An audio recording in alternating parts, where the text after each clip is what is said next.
I think this one starts it. Patrick, what are you doing? I'm the space traveler here, and I happen to know that that particular button is right over here. You started the rocket!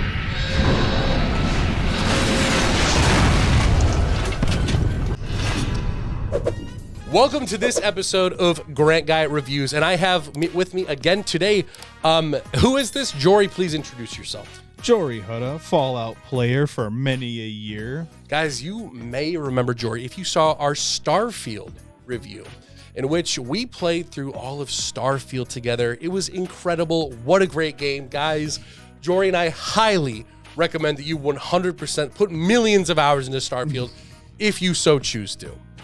But now we're not talking about Starfield today. We're not talking about that fucking garbage. We're talking about Fallout, the Amazon Prime TV show. And who boy, Jory, going into what were you thinking before you hit play on episode 1? So, like a common trend, every time I'm on this show, I feel like I started the same way. I didn't really have any expectations. Yeah. Because I truly don't. Like, I go into things because, like, I've learned to not hype myself up anymore. Yes. Like, when things like this come out, I'm like, okay, it's going to be a dumpster fire, and you're just going to be disappointed. This was not one of those times. Exactly. This was, if I had gotten hyped for this like everybody else seemed to be, I probably would have been a lot happier than I already am. And I'm pretty happy about it. Yeah. I went into it the same. I do not know that much of Fallout. I played a little bit of New Vegas. I played a little bit of 3 and 4. And of course, as we mentioned, Starfield. Which is that in the same universe? Actually, I don't know. No, I don't think so. It's not. Okay, I guess that makes sense. I don't recall seeing any like references. Like, oh, here's a pit boy right in the field. That would have been kind of cool. It would have been like a easy and interesting explanation as to why Earth is no longer habitable in the first place. Like, what? It takes place in the Fallout universe. There's nothing left. Be like, oh, okay, that's cool. Right, like they just gave up. That'd be such an easy leeway because there's not really at the end of the Fallout games. There's not really like a all right, we saved the world, we did it, guys. Like, is there that moment ever? I mean, I guess it would depend on the Fallout you're playing, but and it's also not just kind of like, oh, sometimes it's like, okay, you beat it, game's done. And then like in Fallout 4, for example, it's like, okay, you beat it, now go ahead and do whatever else you had going on. Go like, play. The main people are done, but you can go ahead and go get the water out of the or go clean the Wayne Gretz. No, I'm thinking of a freaking hockey player now. Anyway, just the side quest. Yeah, the point. Yeah, you can go and do all the extra crap that you didn't do before. Yep. Yeah. Well, here. I think we have our first sort of start to end, but not really end, because this is a bit of a spoiler for you guys. So if you guys don't want any spoilers, leave now, go watch it, or don't. I can't tell you what to do. But there's going to be a season 2. And so we're actually just reviewing the first part, pretty much. So, yeah, going into it, I really liked it. Jory, how are you buying this thing? This one is probably going to be a box set, dude. I'm going to wait until every season's out. It's got a final good, solid conclusion, and then I'll buy it all because it is that good. Yeah, no, 100%. I'm definitely doing this as a box set too, because you got to wait for all the seasons to come out, and then it's like, it's got to be a little vault. Yeah, right? Well, yeah, and there's nothing worse than like buying all of them separately, and then they do that where it's like a really awesome box and everything, and it's like, well, shit, Right.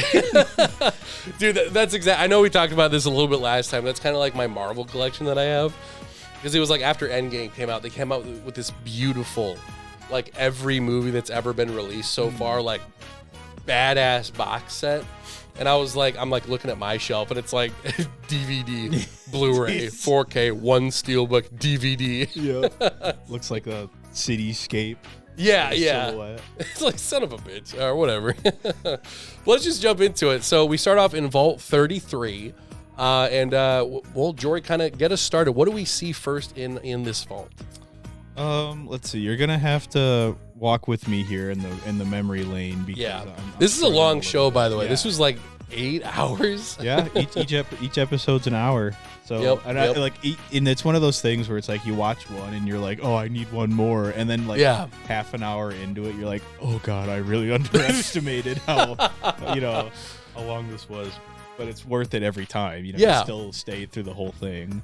Oh my word, dude! Like when I first started, I honestly was like, I don't think that we're gonna be able to do this review like in the time period I was thinking, because of how long it was. Because I was like, oh no, I'm gonna need like a week to watch this. But no, it was like 2 days. Yeah, pretty much. Like 2 days, just like I went to the only reason I stopped watching was because I had to go to work, and then I had to sleep. Yep. And then I watched it. That's pretty much. Yeah. So we start off in Vault 33. We see our main protagonist, Lucy / Goosey. And we basically get this sort of setup of how Vault life is. So we see Lucy, she's like, I would like to get married. All of these people are my cousins. I would like someone from a different Vault, please. Right. She's like, I was unable to find a suitor whom I wasn't related to. Yeah. Which I'm glad they kind of delved into some of that, because they didn't just dance around it and skip. They'd straight up said like, oh we don't want that going on. Yeah, here, like this is incestual. Right, exactly. Like they actually they did a really good job throughout the entire series, but in the first episode specifically, they did a good job of like making sure you couldn't say, what about this? How come it's not like this? Because they actually answer so many weird little nitpick questions that people like me would have. Yeah. Where it's dang it, they like, actually thought of it. Yep. I wanted to be angry about it online, but they answered it for me. I can't tweet about this now. Yeah. I mean, like one of my biggest things that's answered in like episode 7, I believe. No, episode 6. Is like, what are other Vault lives like? Is this like the standard one? But we see later on that there's like plenty of different Vault like lives, and like how there are different experiments and all these different contraptions going on in all of them. One's like literally a cult. Meanwhile, hers is like the only normal one, and you learn later on that it's like, oh, hers is supposed to be like the positive sort of crowd that just like breeds. Pretty much. Yeah. Corn. They just wait. We make our corn down here. But yeah, so then Lucy gets. I had a quick question. Oh yeah, go for it. That's not related to the show, but it is related to Fallout. Yeah. So you've played New Vegas and 4 for sure. Yes, 100%. Now, were you just like, I need to just play it to beat it, or were you like, I need to do everything, I need to know everything I can possibly know that's going on in this universe? I'm the latter. I'm one of those people. I'm terrible with that. Starfield, I think, was the one that broke me, where I was like, I no longer want to do everything. Yeah, that's fair. No, I was the same way. Yeah, but in Fallout, absolutely. Tiny little house 20 miles away, I'm walking to it. Right. Okay, so that's interesting, because I know we definitely have friends that would watch the show but have never played the game. Yeah.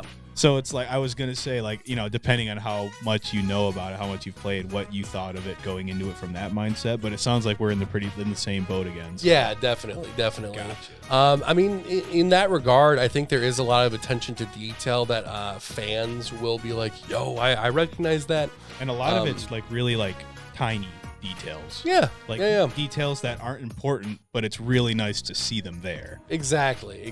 And not everything's like a big deal. Like, oh my gosh, there's the skull of what was it? The claw. Oh, the death claw. The death claw. Like, oh, there's the skull of the death claw. It's like, no, it's there for you to be like, yo, that's cool.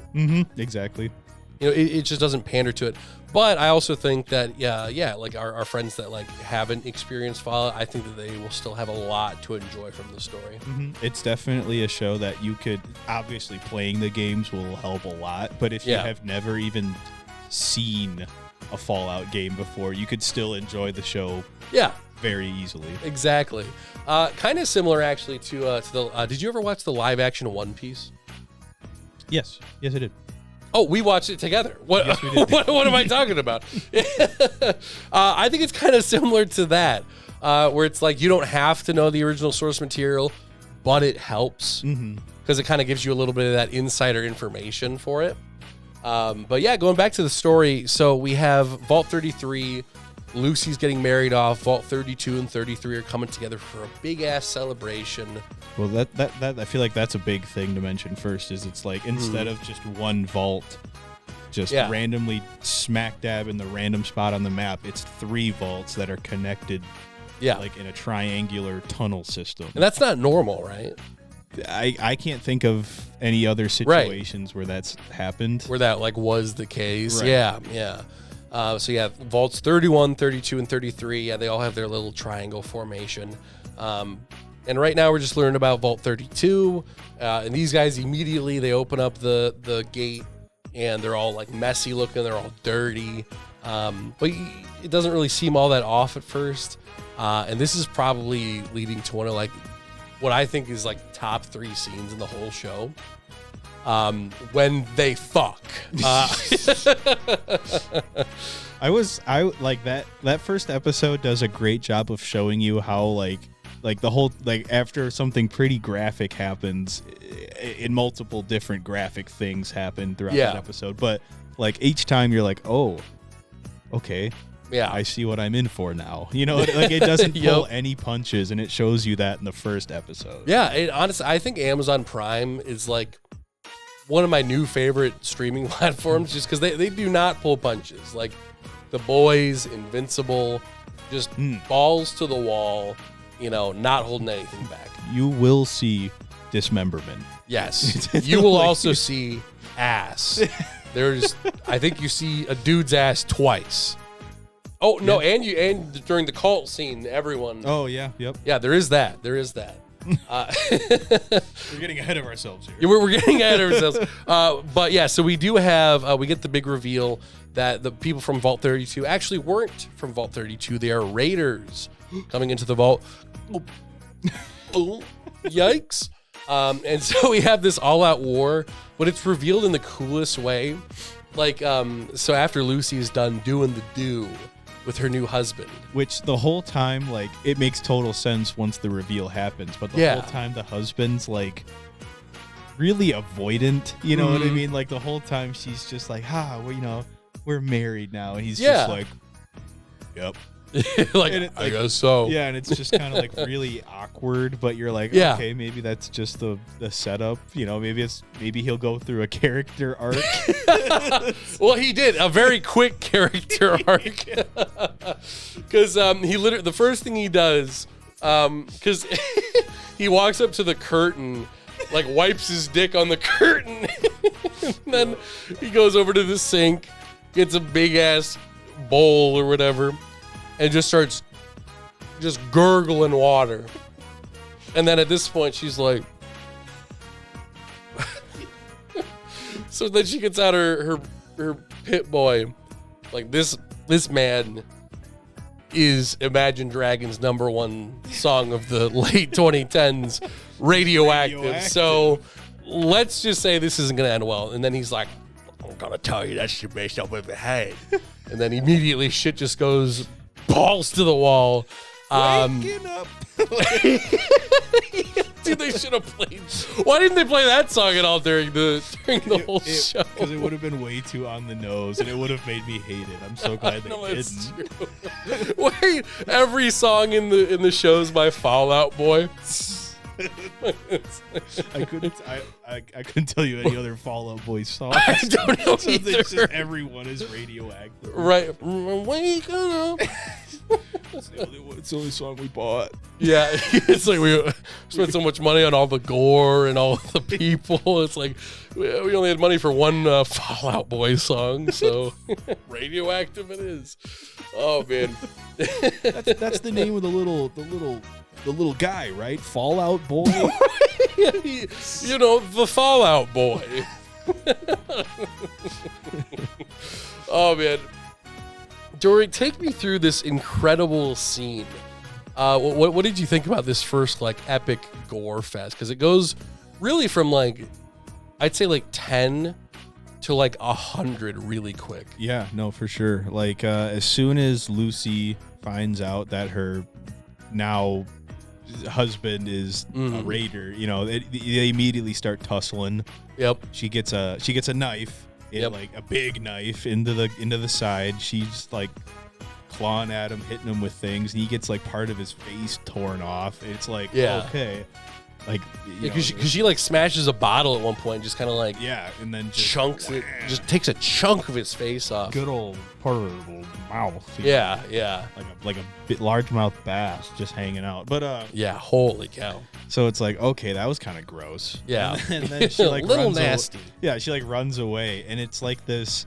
What is that? From like, like Anchorman, where it's like the slow motion fight scene where they're all like just doing insane things to each other. It's like that That's times exactly 100. it. Yeah, it's like that scene mixed with the brutality of like the Kingsman fight. The one in the church. Yeah, it's like the most brutal aspects of John Wick.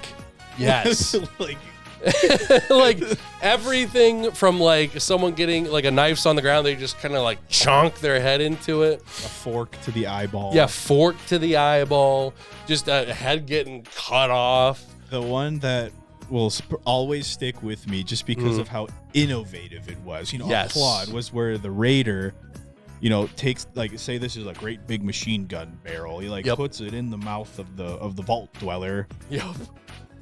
Paints the wall with the back of his head, and then uses him as a human shield for Yeah, the others. yeah. I was like, oh my lord. Well, damn. Yeah. It's like, thinking about it now, the amount of military like mindset going on there, like in the moment, he was like, all right, I'm going to just pop this guy. Now I'm using this guy. Like, there's a lot going into that. So these guys were smarter than they looked. Brutality in every sense of the word. Yeah, in the best way humanly possible. And then essentially, the main, what was the main evil girl's name? Moldova, I think. That sounds right. I think so. I remember like every time they said it, I was like, I don't like that name. So I just Oh, yeah. never paid attention to Yeah, it. it's like, kinda lame of me, not but- picking up the Moldova action figure. Well, I know who's going to be sitting on the shelves for a while. Right. Target's gonna have a little bit of a overstock of the Moldova toys. So, but yeah, so she lines up like 5 of the main characters, and then the dad comes in. He's like, "Stop, please!" And she's like, "It's either, what was it? It was either her. Oh yeah, it was either referencing his daughter. Lucy. Yes. Yep. It's either Lucy or it's these guys." So then he's like, he puts Lucy in a room. Closet like- with a window. Little closet window, and then then the Raiders just kind of leave with the dad. Yep. Take the dad with them. Then they detonate a bomb to like seal off 32. Yes. So 32 is completely sealed off, and a bunch of rocks on it, and then everyone kind of gets away from there. All the main characters survive, of course. All the vault dwellers that are still alive just kind of go, oh, that really sucks. Dude, Time to keep going. that's exactly how they act, though. Like I definitely think they do it on purpose, where it's like, oh, nothing should get these guys down, and like everyone's dead. They're like hauling out their dead bodies. They're like, huh, oh, that was crazy. Like at one point, like, and I think it was maybe supposed to be for comedic relief, but like he's like, hey Chet, how's it going? He's like, pretty terrible actually. Yeah. like, they just like have a casual conversation like it didn't happen, but it did. Yep. It's like okay. And then like a later episode, it's like I think Norm or whoever asked like the blonde lady about like how's Norm this is Lucy's younger brother. Yep. Norm is the younger brother, it's like the similar thing where she's like, yeah, he's still dead. My husband's still dead. Yeah. It's like, oh, okay. But yeah, then we get our first little taste of Lucy going up to the surface world. Mm-hmm. So she takes some snacks and busts on out of there, and that's kind of it for episode 1, right? Yep. Yep. Half the vault. I'm gonna say about half. Half the vault probably gets decimated in the raider attack. Yeah. They imprison the raiders that they didn't kill while they were fighting back. Yes. There's yes. maybe what would you say, like 6 to 7? I'd say raiders there's in about their like prison? 7, yeah. In their little prison cell, which they are obviously overly nice to. They give them like food and dessert and everything. Yeah, like they give him like a big ass Jello cake or whatever. Yep. And she's like the old lady giving them trays, like, okay, now there's a utensil. And he's like, I'll eat your fucking heart out. No, I love that. And then the old lady was like, okay. wow. Yeah. Like walks up as if these were the people who just murdered like half of your friends and family. Fucking love that. Yeah, I think that's pretty much the most concrete parts of the first episode. Yeah. So we get our main motivation. Lucy's going out to find her father, and yeah. Did they also kind of have the ghouls backstory going on in the first episode?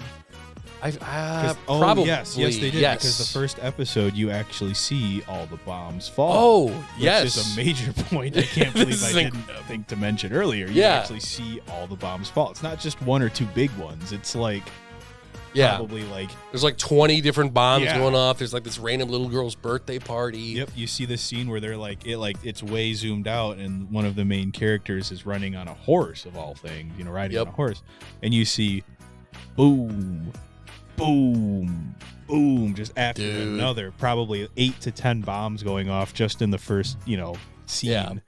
It's an intense scene. I really like it. I mean, it just fills you with like, what's going on? And it does that perfect thing where it's like there's no music and there's really no audio. It's just kind of that muffled.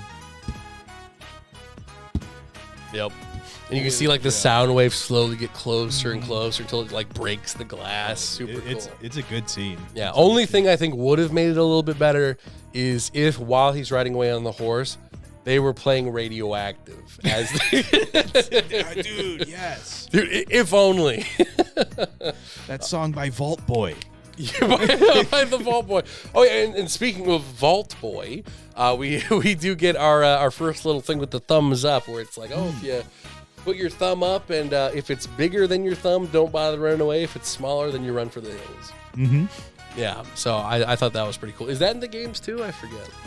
No, that's not like a game centered thing. I believe that's just actually the because I'm pretty sure from what I can remember, that's process, just like the general rule. That is the legitimate thumb, Like if it were to happen right now, that we would do this. Right. Yeah. I mean, way out in the horizon, I guess. Yeah. Yeah. It's like, well, actually, in that case, it's like how close to my face do I do? Do I do like I guess as far as you can push your arm? Yeah. Ideally, I guess as far out as you can reach. Yeah. A guy with like a really fat, swollen thumb. Oh, we got time. That ain't gonna hit us for a while.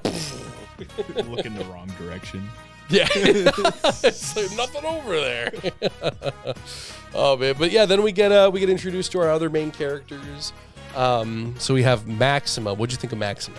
Maximus, you mean? Maximus, I mean, yeah. Come on. Maxima, bruh. I didn't really like him. I had a hard time getting into his character. I didn't really care for him. Yeah, I think Maximus is definitely the hardest character because it took a while to like understand him. Because like at the very beginning, his personality is like very pissed off because he just wants to be out there. I want to kill something. I want to prove myself to the Brotherhood. Exactly. And then by like the second and third episode, he's like really depressed because he's like, man, this knight's a pussy. And then in like the final episodes, he's like, my penis explodes. Yeah, like Maximus goes through, I don't know, he must have like a series of concussions, because I'm gonna coin it right now. Maximus is playing a 0 intelligence build. 100%. Yeah, and even his charisma is pretty bad. Lacking. I think he put all of his points into probably agility and strength. Yeah, no, I could see that. Because there's definitely, speaking of the charisma, there's one point where the main character is like, would you like to have sex with me? And then the 0 intelligence comes in and he's like, no. I don't really care for him. He has his moments where I'm like, okay, maybe this guy's coming around. Maybe I'm starting to like him. He's getting some points in my book. Yep. And then he goes and says or does something really stupid. Right. It's like, dude. Like one of my favorite parts with him is when the night guy. I'm skipping forward a little bit, but the night guy, because Maximus becomes a squire. Titus.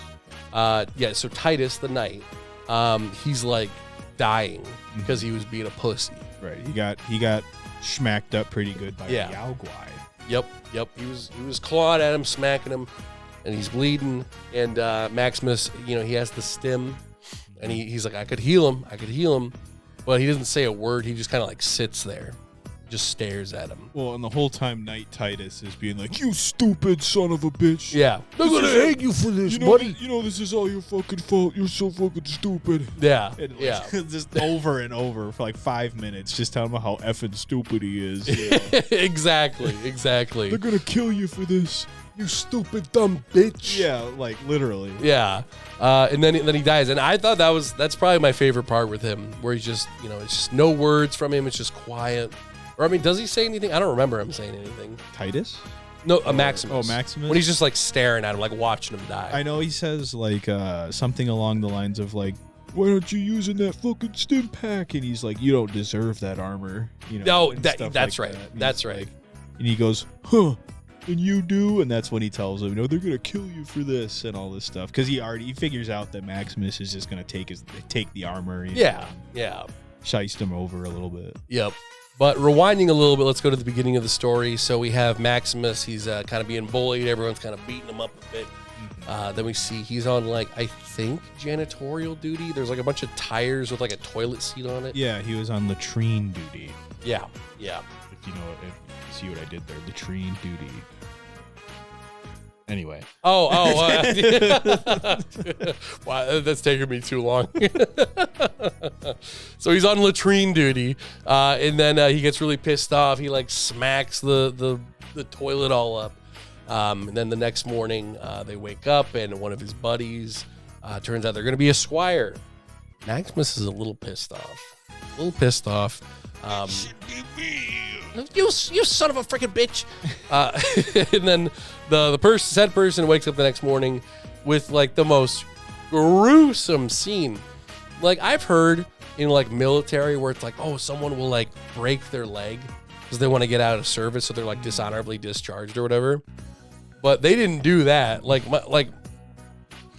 They put like a knife in their shoe. It was a giant razor blade. Yes. They had to have put their foot in the shoe after putting the razor blade in it because of the way that like they pulled it out.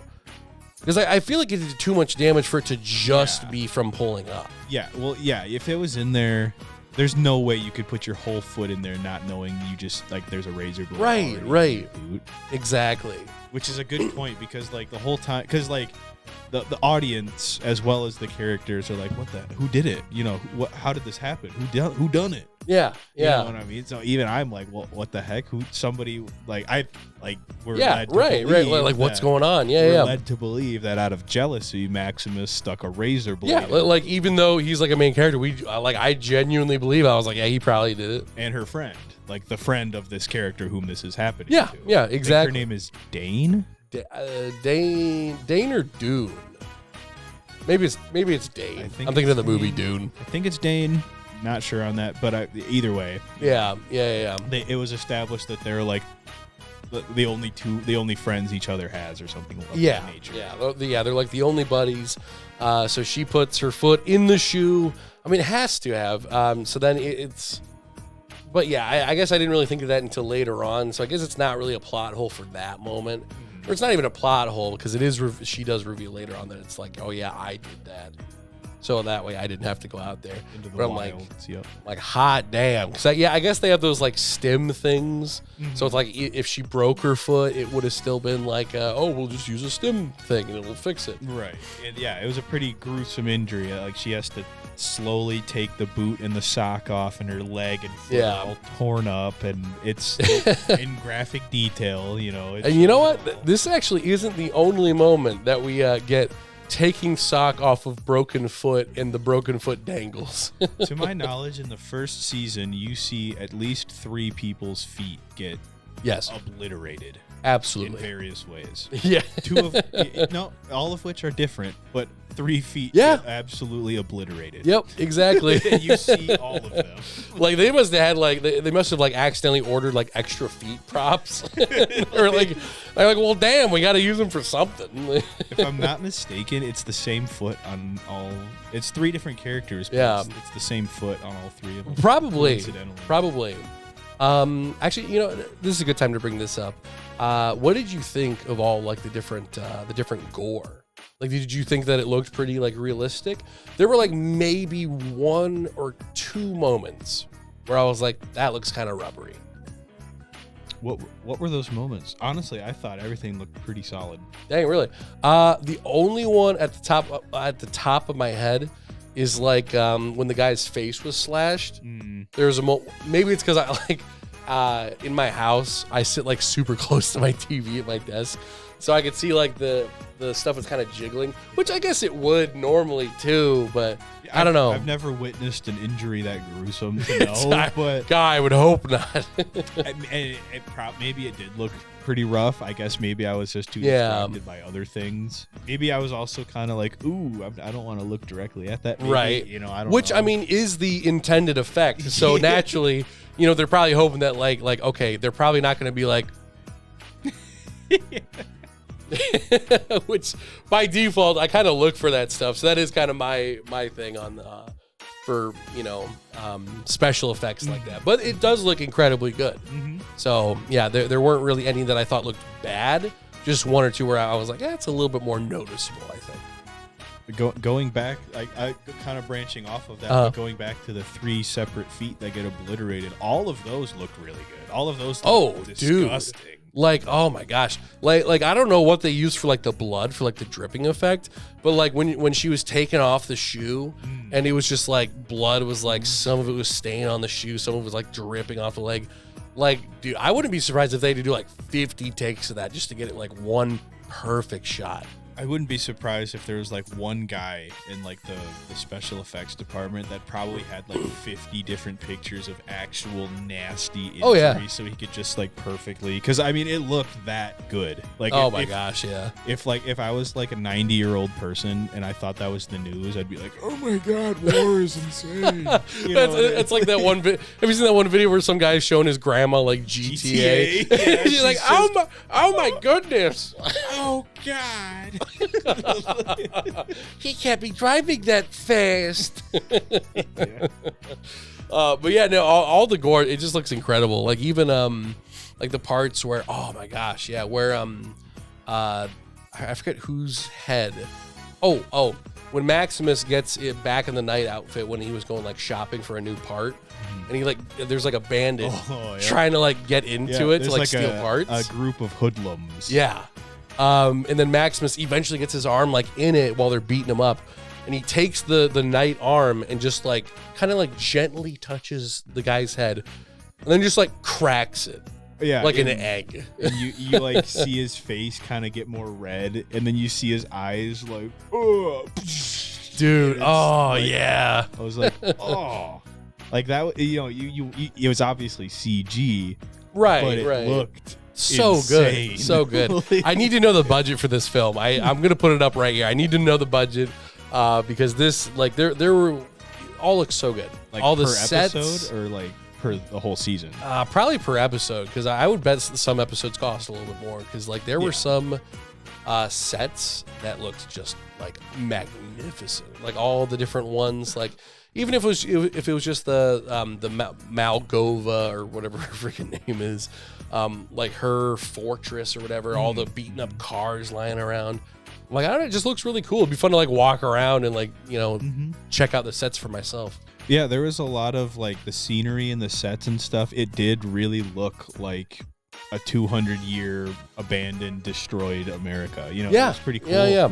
And like every problem I've ever had with like the scenery, the set, the design or whatever, it's just nitpicking little things, And there are some scenes, especially in the flashback, where it's like they are the cars from Fallout, like the cool, weird atomic designs with like the retro feel to it. And then there's like when it's all destroyed and they're like walking around the abandoned cities and stuff, it's like actual old, like, abandoned cars, not like the Fallout ones. Like, you could tell. That's a good like, point. You could tell they just went to like some dude's like scrap yard, got like, a bunch of old dilapidated cars and just put them on the set. There's a couple Ford Focuses. Not Focuses, but it's like, here's like some old, like, you know, like old Plymouths, and like, here's some old like Roadsters and stuff like that have just been sitting in someone's backyard for 50 plus years. That's a good put point. Them on the set. And like if you know cars, you can see that. Not that like, again, not that this point is important to like the plot or anything, but it's one of those things that you notice and it's like, oh. I can't remember what got me on that point, but for some reason I needed to bring it up. No, that's actually really interesting to bring up, because I like, for me, I did not notice that like at all. Like, I was definitely paying attention, like when it was in the past and those cars pulled up, I was like, oh yes, the Fallout cars. But yeah, no, I never really thought about that when I was looking at the cars like in the future or whatever. That's cool though. I mean, I can see why they wouldn't want to, because it's like, look at this beautiful design we've made directly from the game. All right, smash it. No. Destroy it and make it look rusty. Can I just take it home? Yeah. The cars they made look great. Yeah, dude. Like, I will say, the one I was like, that's stupid. Only from like a usable perspective. There's this one. You're gonna say the little one-seater, aren't you? Dude, yeah, the little fucking one-seater. This dude gets out of his car, literally the whole top half of the fucking car, like lifts up. I'm like, hey, you son of a bitch. You don't like that? Like every single time I see those in a game, I'm like, dude, I would rock one of those. Just the little single-seater. I'd feel so cool. Like, for some reason, it reminds me of those. I don't know what these cars are called. Have you ever seen those cars where it's like it's a box, but one of like the back right part of it is like a continuing window? Do you kind of know what I'm talking about? I can't picture it. No, I don't know what you're talking about. Yeah, it's like a weird Japanese car, and it's like half of it is like the left half is a truck, and the right half is a car. And it kind of, I'll have to show you later. It's so weird. Every time I see him in town, I'm like, it pisses me off. Like, you see him here? Yeah. I've seen like one or okay. There's at least one. There's one guy that drives one around, and I'm like, why did you buy that? Now I need to know. Yeah. Because it's like a little buggy, but the top part, like all the windows, they're all really square, but then on the right side they're like curved. Yeah, I'll find it later. It's super weird. And I was, for some reason, I was thinking that when I saw that car, I was like, why would you? Oh, God, he's back. It's like, oh, Mr. Top Hatch. Oh, man. Bud Askins or whatever. But yeah, Buzz or Bud. Bud Askins. Every time he says it, I'm like, Askins? Like, yo? He has a dweeb of a name, but he is a character that plays a very important part than I ever thought he would. 100%. 100%, dude. The dude reeks of just like throwaway NPC energy. Yes. Like a one-time, like, hey, I'm the buddy that works with your wife. Like that's it. Literally. But continue with the story. So then we have where did we leave off? So so her leg's injured. Maximus becomes pops people's heads like Yep. Knight dies. Maximus pops a couple people's heads. I guess we should go to the Ghoul next. So the Ghoul, my favorite character. Dude, yes. Ghoul, probably the best character. Mm-hmm. Brought back from the dead. He's like this mysterious cowboy. He never died. That's the thing. Never died. Oh, right. Yeah, because he became a ghoul. He was just like buried somehow. Yeah. Did I ever explain why he was buried? So, like the cowboy guy is, he's human in the beginning of the show. The first episode, he's human. It's kind of like obviously before the bombs fall. Granted, just before, but he's human. It kind of establishes his character. He's an actor. Yep. Most famous for being a cowboy. Yeah. Which kind of helps him mold his persona when, the wasteland becomes the new society and everything. So he kind of takes his knowledge of a cowboy from his films, and then, he becomes a badass bounty hunter, Cad Bane kind of character. And just from his acting experience. Exactly. Yeah. Over the course of 200 years, this ghoul has been alive. Yep. Which we find he's been prolonging his life through these vials of something. Actually, some I go-go don't think we juice. really figure it out. Yeah, they never say it. I'm just going with go-go juice. Go-go juice. Yep. His whole character motive is like, I just need more go-go juice to keep go going. Yep. We have one moment where he ends up into contact with Lucy, pretty early on. So like Maximus, the ghoul, and Lucy all end up in the same town where this doctor's at. The doctor has the German Shepherd. Yep, German Shepherd. And the doctor like stuck this thing in his neck, and everyone wants the thing. Some sort of like microchip. Yeah, It's like his neck. He implanted it himself in secret. Yeah. And I will say one thing he's a high up at Vaultec, right? Yes. He's like a bigwig scientist at Vaultec. Yeah, he was a bigwig scientist. And another thing that I kind of just like overall love about the show is that it knows what it needs to explain and what it doesn't. Because like the scientist puts this thing in his neck, and then it's all from the dog's perspective. The dog sees it. Guy puts the thing in his neck. Different guy comes in. Guy goes, what the fuck? And then he pulls an alarm. Dog goes and bites the guy. Mauls him. Like, ripped his neck out. Yeah. Like, and then the dog goes back to the scientist. He's like, here's some of his skin.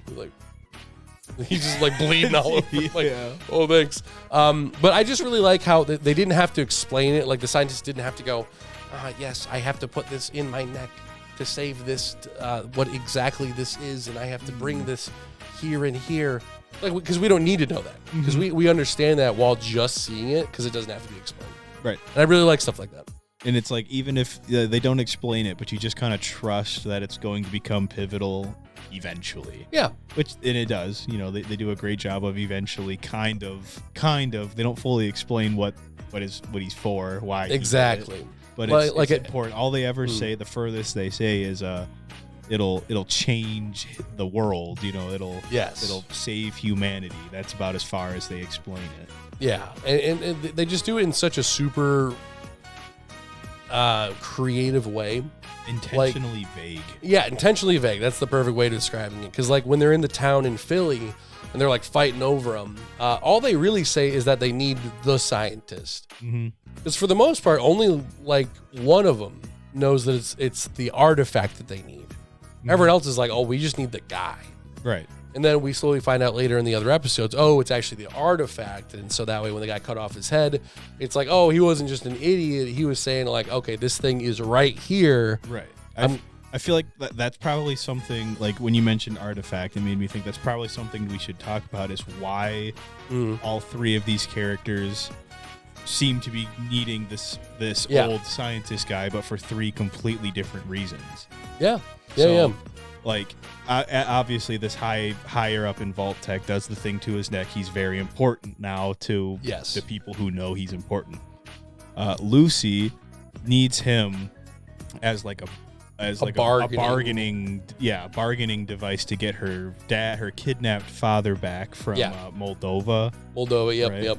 Because she learns that from the old lady who was snappy at her that this is supposed to go to her and this can lead you to her. Right. Okay, this is how you get your dad. Yeah, the only way you're going to stand a chance to get him back is if you use him as leverage, you know, as like a trade bargain. Yeah, exactly. The ghoul is after him because there is a significantly high bounty on the scientist's head. The ghoul's like, that's going to get me a lot of go-go juice. Yeah. I'm going to do that. That's easy money. That's what I've been doing for over 200 years. Yeah, got to keep going, yeah. And Maximus, as anybody who knows about the Brotherhood of Steel knows, their whole thing is to steal, per se, collect, take technology so that they could advance the future of society. Yeah. Basically, hoard. If I hoard all the good stuff, I'll be able to craft make something later. Yeah. It's like nobody else will have anything. They'll all come to us. We'll rebuild, you know, through an iron fist. That's the Brotherhood of Steel mentality. So it's kind of interesting. Like, from a certain point of view, they could easily be seen as the bad guys. You know what I mean? Yeah. It's like, that's why it's like, every time I play any Fallout game, it's like I always struggle morally to side with the Brotherhood of Steel. Oh yeah. Especially in 4 when they're just like, you kill all the ghouls, kill all the synths, take all the technology, fuck them, but save them. Yeah. You know what I mean? It's a little half and half. Right. Yeah. It's like, oh yeah, we're gonna help. They are literally the embodiment of I love peace, and I'm gonna kill every man, woman, and child to get it.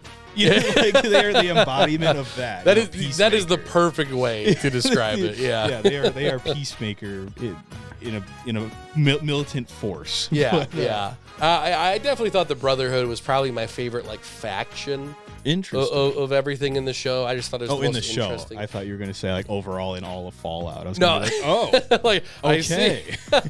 xenophobic much? Right.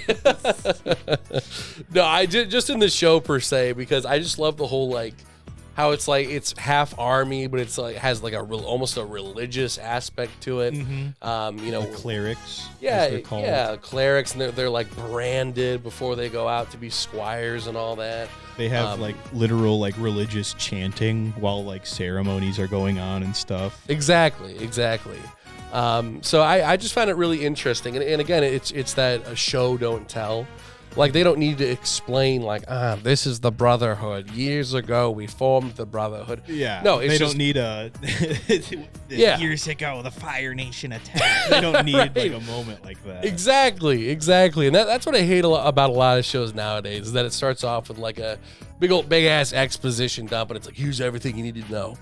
Well, I don't know. I don't want to know that stuff. I don't want to know it. Yeah, this show likes to feed you the appetizers before they just throw the main course on your lap. Exactly, because I want to figure it out as I go. Mm-hmm. Yeah, but so then we so they all meet up. Maximus crushes the one guy's head, and right now I think Ghoul is with Lucy. They don't. One of the things that I really liked is they didn't have like a D&D where it's just like, oh, now we're all friends because we all have the same goal. Like it takes at least till episode 5 before they all start, and they don't all, but before a couple of them actually start being friendly to each other. Yep. The Ghoul basically uses Lucy as live bait, as live bait for pretty much everything. Yep. And like there's a Gulper, which is a fun little Fallout creature. Yep. Lovable little guys. So cute. It's all adorable. But the Gulper takes the head. It's a bit of a pickle for everybody involved. Yep. And the Ghoul tortures her, uses her as bait for the Gulper, and that's just basically their relationship until eventually they separate.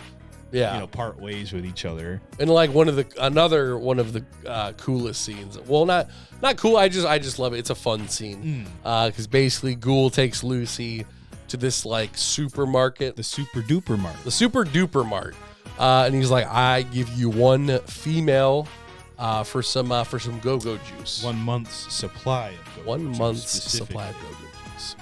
Yep. So he hands her over. And you hear a very posh like, what did he say? The condition must be analyzed in person. Yep.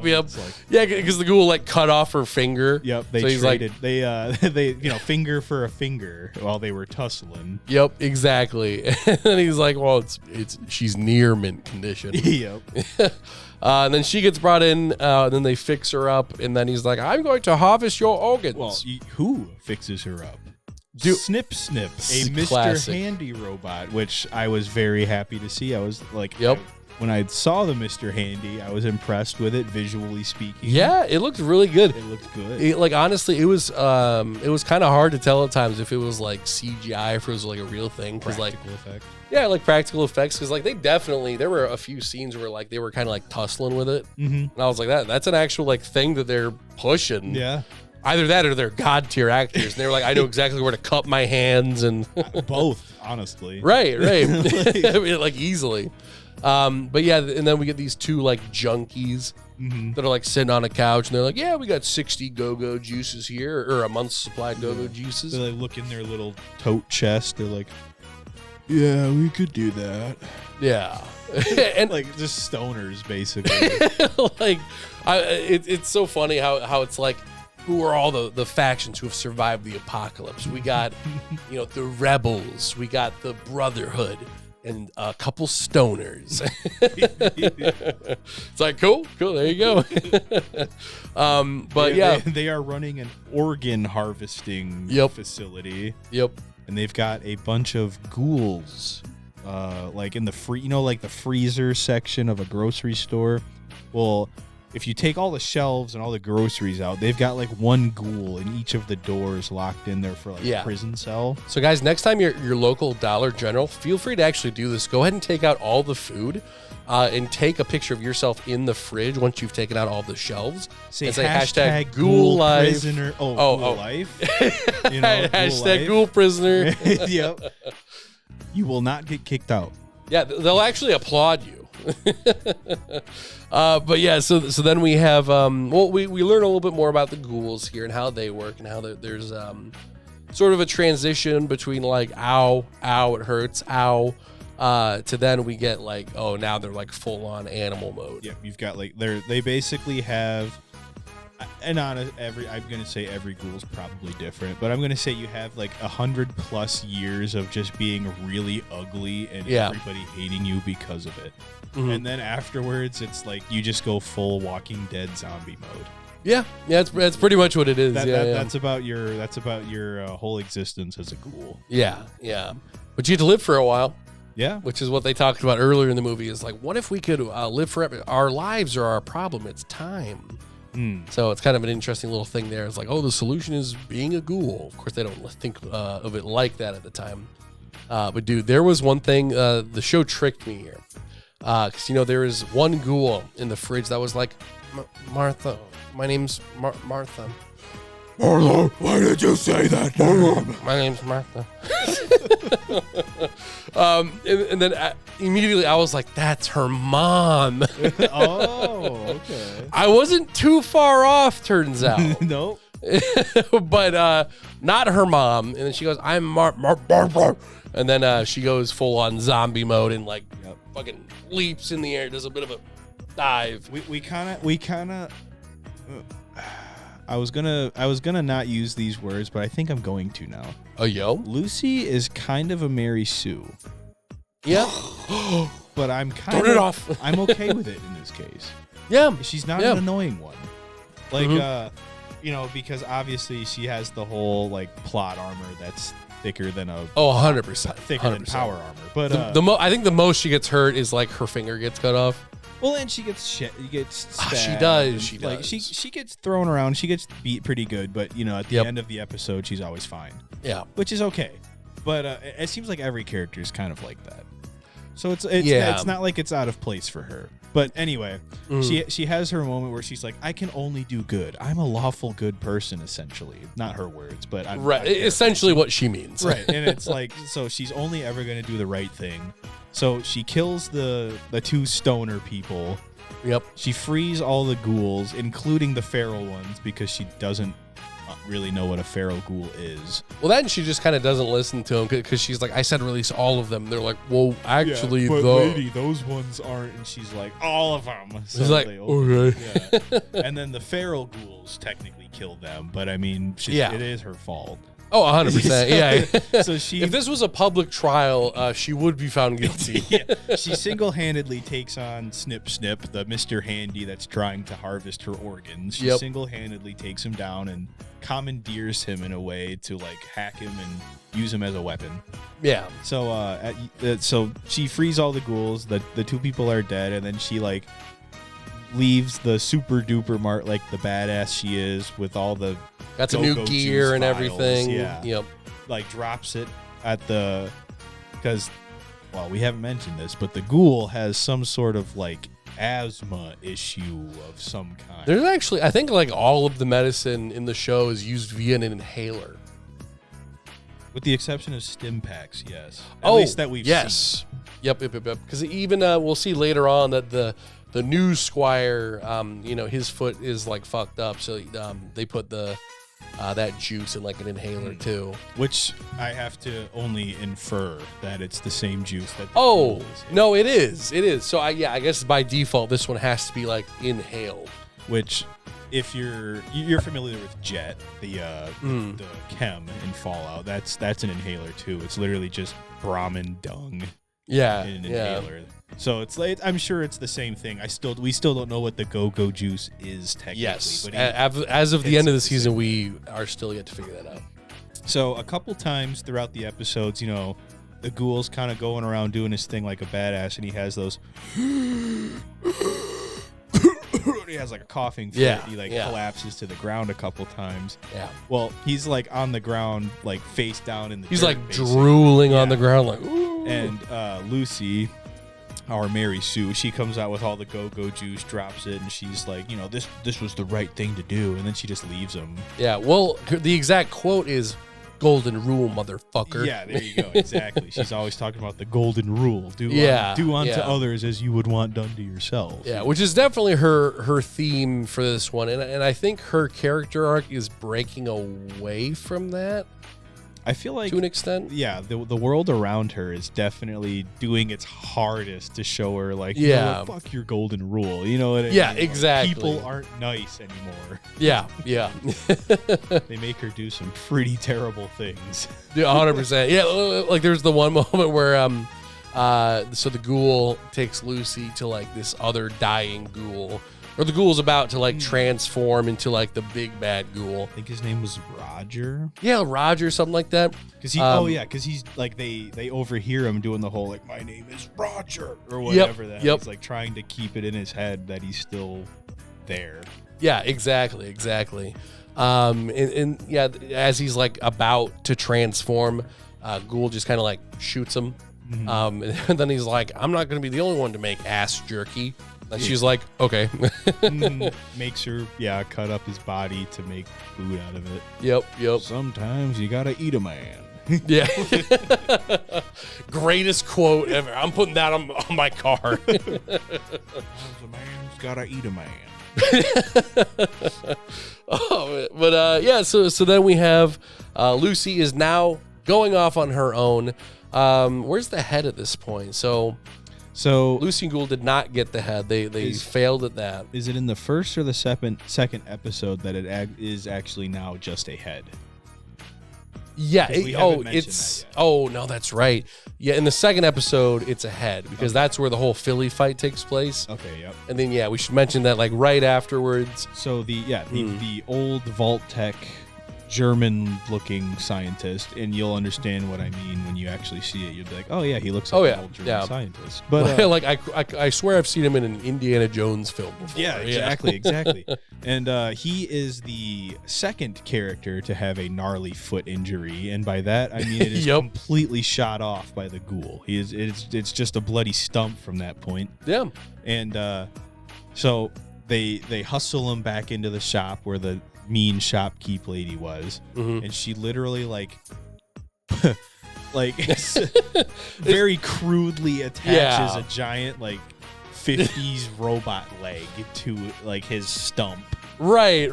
Like you would think in this case scenario, it's like, oh, let's just wrap it up a little bit, stop the bleeding, get him a crutch. But no, it's like this can of doom, and she like you just hear blood and bones just like as she's just like chunking his leg until he eventually has a metal foot. I'm like, I would rather die. Yeah, and then hands him this wooden crutch. Like, there you go. Now you need to take him, and you need to go. Yeah, They're hobbling along. Lucy and the old scientist. I cannot remember his name. It starts with a W, I believe. But Worstenheisen, something like that. I don't think so. I think no. but Worcestershire. That's it. But Smitty Werman Jingerman Jensen. Yo. Number one. But yep. So they're trekking along through the wasteland, through the desert, and his robo leg is just drenched in blood. It is like half red. So they like have to stop. He's like, Don't worry. My body is not important. You only need my head. and he like holds up this like essentially like a chainsaw blade. It looks like the Ripper, but it's not the Ripper. And then he's like kind of revs it up, shh, you just have to take my head off and take that. Cut it off. Yeah. And she's like, we're not going to do that. Are you kidding me? We're just going to help you out. And he's like, I've already taken a cyanide pill. What you need to do is just cut off my head. It's just like, wait a minute. Yeah, and then he like tells her what she's got to do, how important it is or whatever. And yeah. just keels over and dies, and she has to remove the dead man's head. Yeah. And from that point on, the head is now the object, the artifact. That's what everyone needs, because I think everyone one by one discovers the body, and they're like, "Oh, forget the body." Exactly. Yep. Like the ghoul tracks Lucy. Yep. And she's got the head. Okay, he leaves, and then Maximus and his squire, because he is faking. Yeah, his whole life. he is pretending to be Titus at this point. Yep. Yep. Excuse me there. And yep, he's pretending to be Titus. So him and what the squire thinks is Titus. Right. They are tracking the head as well, aka also tracking the ghoul. Yep. Because they're tracking the radiation that the ghoul leaves behind, which Right. is leading them to Lucy. So it's like the three of them are always kind of in the same sort of path, but not at the same time. They're like traveling single file behind each other, but significantly far apart. Yes. Like it's just a continuous game of catch up between the three of them. That's usually the way the scenes kind of go too, where it's like, what was the one place called the Red Rocket? So like Lucy will show up there, she'll do a thing, she'll go. Then the ghoul will. No. And then it was Maximus that showed up, and then it was the ghoul. So it's kind of like one by one, they all got to do their like little thing there to keep the track going. So yeah. And like each of them get the head or get the artifact at different times, and then lose them to the other at different points. And it's really kind of cool how it's like they're not having that D&D. We are now companions. We got to all travel together. We're just a pack of miscreants, misfits. It's not like that at all. They don't travel together. We may all be different, but when it comes to the inside, we're all the same. Right. They don't have that. No, go on ahead. I'll take care of it. They don't have that. Like, dude. Yeah, BS going on. Like in the mart where they were. What's it called again? The Super Duper Mart. Duper Mart. Yeah, the Super Duper Mart. I was when Martha like does the jump or whatever, and she gets shot. I was scared for a moment that it was the ghoul. That it was going to be the ghoul. Yep. Like, don't touch her. Yeah. It's like, oh, but no, they didn't do that. Only I'm allowed to do that. Yeah. I'm afraid I'm still using this girl.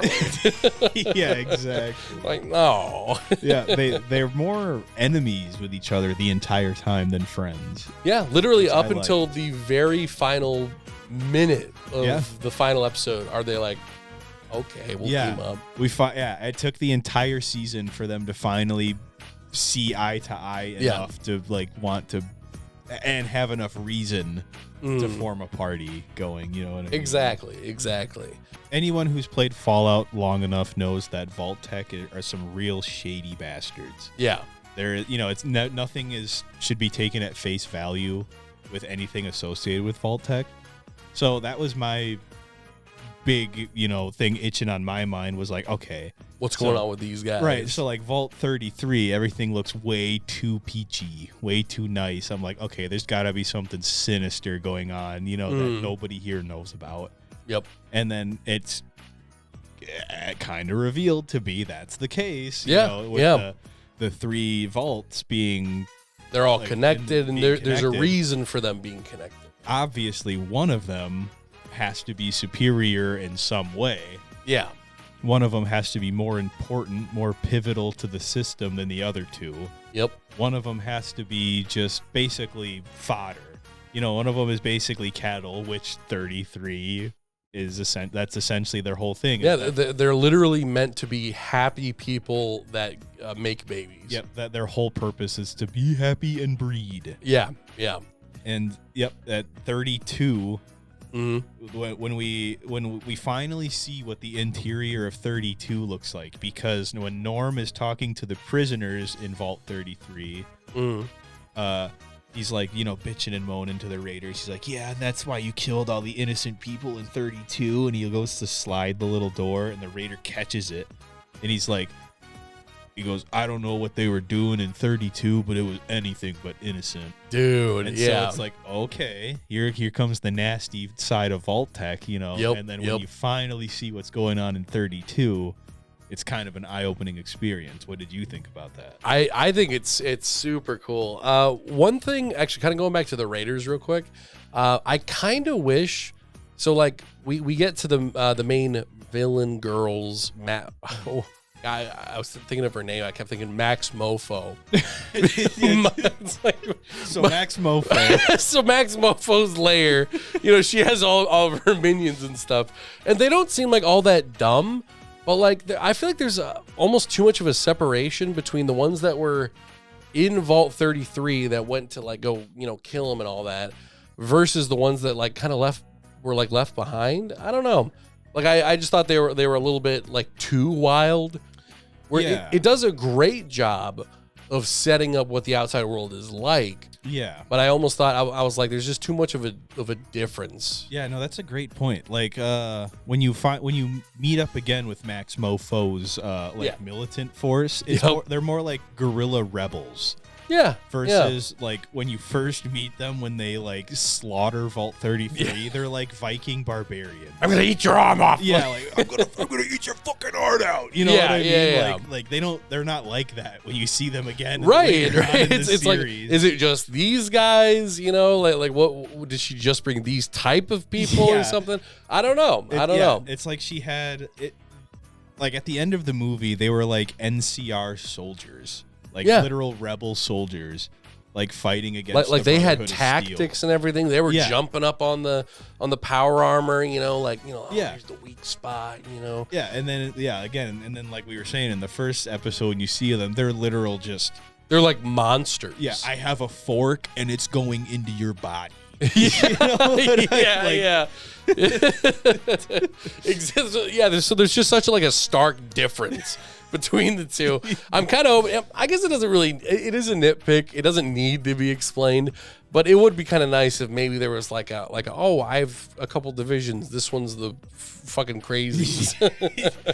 These are the Arkham Asylum inmates I brought with me in the Vault 33. Yeah, these are all the horrible people. We just kind of keep in a little bundle over here for Vault raids or whatever. So yeah, in the first episode when you meet these Max Mofo raiders, yes. They're definitely just painted as evil scum. You know what I mean? Like, we don't care about human life. You know what I mean? Yeah, You've got stuff we want. We're going to kill you to take it. Yep. You really don't feel like they have an agenda, or if they have one, it can't be good. And then by the end of the season, am I supposed to kind of like feel something for them? Because remember, these are like the evil bastards that I'm supposed to hate from episode 1. Yeah. And now it's like what they're doing is good. So like, why did they have to go and kill all of those vault dwellers if what they were doing was noble in the first place? Exactly. I mean, I can kind of see the perspective of like, oh, the dad is evil, so maybe, all of them are evil. So when they go to kill them, it's like, oh, we're just doing the right thing because they were evil anyway. Right. So it's like the lesser of two evils. Right. In the grand scheme of things, it's like, yeah, I might have absolutely slaughtered 20 vault dwellers, but I mean, there's like 2,000 people back here who now have electricity type deal. Exactly. Which lead like. I'm sure we'll get into that towards the end, but that's the whole reason. This cold fusion, which we learn is the secret that the dude implanted in him, is the secret to cold fusion, or like the last key to it that they need. Yeah, exactly. But going back to what you were mentioning before about like the vaults and all that, this is probably one of the most intriguing parts. I agree, just all the vault tech stuff, and with this, I'm including like. The flashbacks, with all the different meetings and all that. The businessmen coming up to what was the guy's name when he was a human? I forget. Something Cooper. Cooper, yeah. So like these businessmen go up to Cooper and they're like Cooper. Howard Cooper. That sounds about right. Because I think at one point I was thinking Howard Stern. I don't know why. So all these businessmen go up to him and they're like, hey, do this advertisement for us. I just loved all that development, but yeah, the Vault 32 stuff was super interesting, especially when they were like going through it and find all these dead bodies. Yeah, paint that scene a little bit. What were so Norm and Chet so Norm and Chet, they're going through the vault. And we see everything from, your casual stuff, a guy with a fork and a toaster, and you got two guys just strangling each other. Yep. You know, I will say now that three or four hung bodies. Just you have to kind of walk past them. Oh, right, let me get you out of the way real quick there, buddy. Hey, a little make room, please. I'm from the Midwest. Oh, Just gonna sneak right past you here. Typical Michigander. But then we see the most interesting one. We have one that painted with blood. We know it's in Vault 31. We know, or we know what like the that. truth is. Yeah. We find out in a later episode what that truth is, and you see like essentially why they were killing themselves, which I thought was really interesting. Maybe you could help me explain. You could explain that and help me a little bit too, because I really don't know why they were all going crazy and killing themselves. Like, it obviously happened, and they obviously cleaned it up and covered it up really fast. Yeah. But which Norma's even like, you did a great job cleaning up, and freaking bitch ass Betty. All my homies hate Betty. All the homies and I hate Betty. She's like, oh, those Raiders. It's like, They will never get our spirits down. yeah. So essentially, I guess we can kind of skip to. So eventually we find out what is in Vault 31. Norm goes to Betty's computer and is like, hashtag mission compromised. And then someone in Vault 31 is like, come to Vault 31 immediately. And then we find what the actual name of the character. There's only one living being in Vault 31, and that is. Could you consider that living though? I don't know. I maybe not. I don't know. It is Brain on a Roomba. Yes. That is the official character name. It is like the very, very primitive Robo Brain. Yes. It's like not quite fully made up like one. It like we were watching it with subtitles, and when it spoke, the subtitle literally said Brain on a Roomba. Yeah, that is the character. And then what his line was, his name was Brain on a Roomba. Yeah, I would love to see the audition for that, because in big auditions like this, they can't reveal the project. Like for Marvel movies, they never say what it is. It's just like, oh, you're auditioning for a spunky teen who has a big life in the town. And you just have to do a voice. I would love it if they came in for this one. It's like, all right, you are a brain on a Roomba. Go. Like, what? Perfect. That's it. But we do find out that this brain is actually Bud. Bud Haskins. Yes, Bud Haskins. And we get this huge backstory. Turns out Howard, right? Howard Cooper? Howard Cooper. I keep forgetting his the name. cowboy actor? The cowboy actor Howard Cooper. Ghoul? Yeah, the ghoul. Cooper? Yeah, Mr. Cooper. We find out that Mr. Cooper, basically, he went to this like church service that Max Mofo was at, and she was like, spy on your wife, and he's like, no, but I'll keep the device you gave me to do so anyway. And then later on, he like hacks his wife's pit boy, because she's acting pretty sus. And then he's like, she does work for Vault Tech. Pretty high up, big wig. A very big wig, as we'll see later on. And then he's like, he hacks her device, or he kind of just holds it. There's like a Bluetooth connection. Yeah, and like he just hacks connects his AirPod to it. Yeah, just connects his AirPod to it. And then he's like, I don't want to do this. And he throws it away. And then like 5 seconds later, during the night, he's like, actually, I do want to spy on her. Digs it out of the trash. The dog licks it a couple times. And then he's like, in my ear I go. Like, I wouldn't be surprised if that's what turned him into a ghoul. Just all that trash. And, oh, no, the combination. Nose starts shrinking. Disappears. Yep. And yeah, then we find out through some spyware that essentially his wife created the reason for all of this. She was like, how about we blow up ourselves? Right. Yeah. Vault Tech's whole motive is like, if peace comes from this, we make nothing. We make no money. Yeah. You know what I mean? Yeah. Like, we basically have to make sure these bombs go off, people go Yes. into our vaults, and this happens. Yep. So Cooper's wife, one of the bigwigs, proposes the idea of like, well, let's just set off the bombs ourselves. Yep. You can have so many vaults. You can have so many vaults. You can have so many vaults. You'll have your own little rules, and you can try and set up society however you think it'll work. Nobody has to know. And I will say here, I don't know if this is a negative.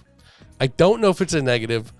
I appreciate the silliness, but I'm a little bit like, So let me know what you thought of this, because they're going through all the different board members, and we have big monkey titties, big MT. What is the thing that he says? Because there's one lady that's like, oh, I want to experiment on. There's a robot that delivers milk to your door. I'm like, what? Big MT was like, we could set them up, and then we have to make them fight for survival. And he's like, we can make them all fight each other for survival. Yep, and then the third one was like a scientist. He's like, oh, then we can make them mutate together. Yeah, like every single bigwig at Vault-Tec has these like asinine 8-year-old ideas. Like, let's just make them do horrendous things because we can. Exactly. Like, what does that accomplish, though? Yeah. It's like I get some of the ideas where it's like, oh, I get Vault 33, 32, and 31, where it's like, oh, they breed, and then, we control them and all that, and that's how we, go back to the surface. I get that. What does a robot delivering milk have to do with anything? And then Big MT, like, his proposal is going to end in like a month because everybody's just going to kill each other. Right.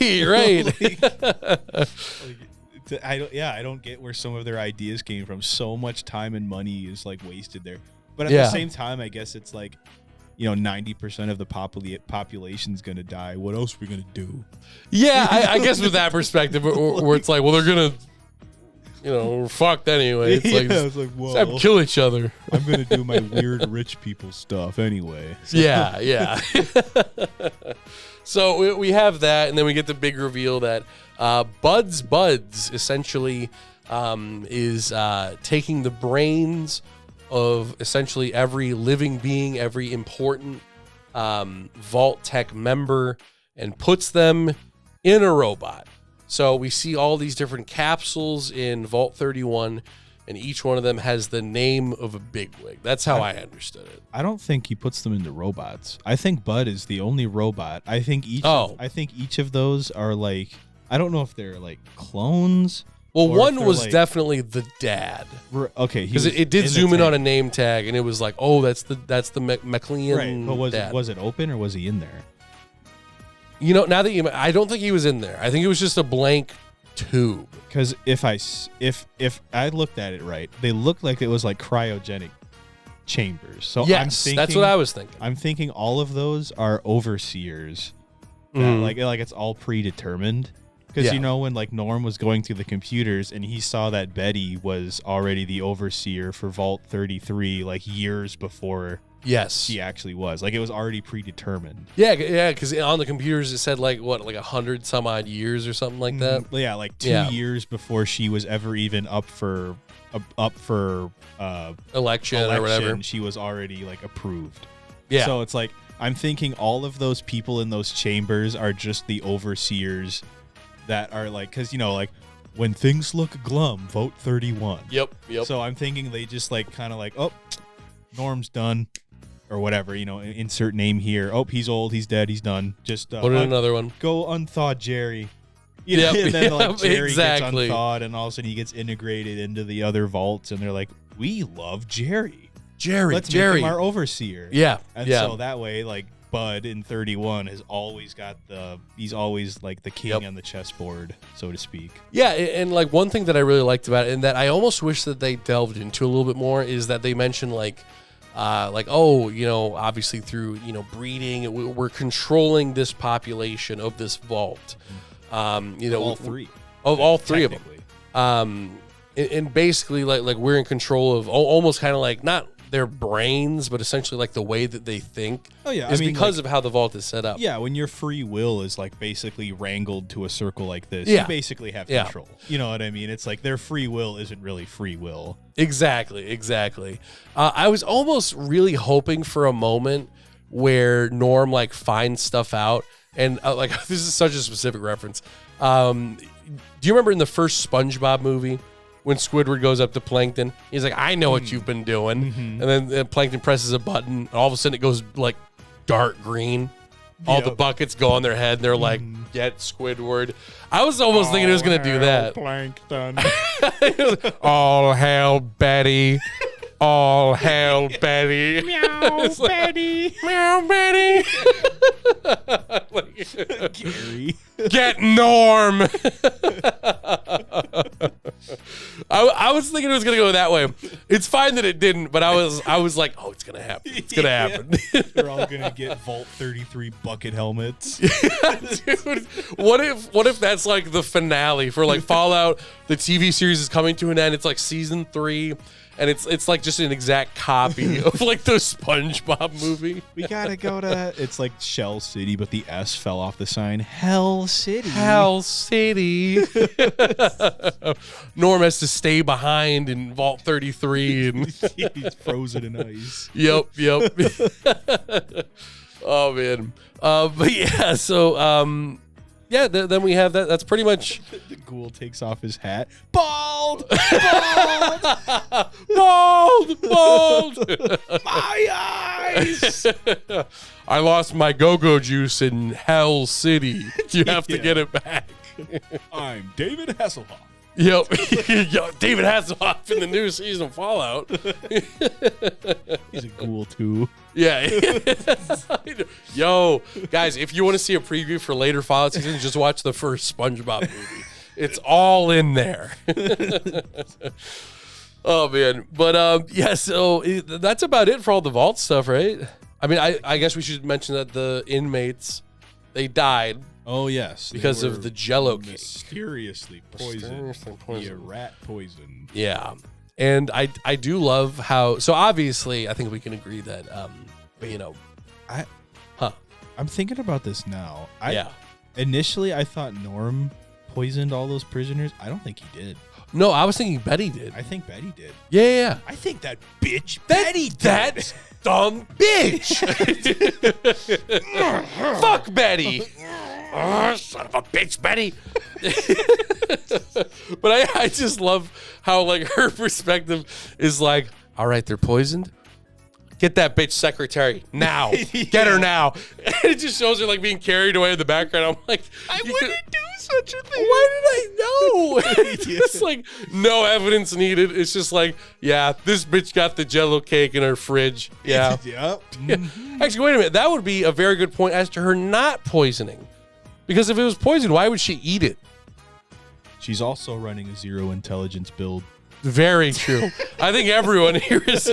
Betty is the only one that has a 100 intelligence build. 100? It only goes up to 10. Her 10 intelligence build. She's broken the scales. Oh, man. But yeah, so all the inmates die, and that's kind of about it for them. The Jello cake was poisoned. Yeah, they serve no real purpose to the story after they kill half the vault. No, yeah, They're just kind of held in the prison, and then they die there. Yeah.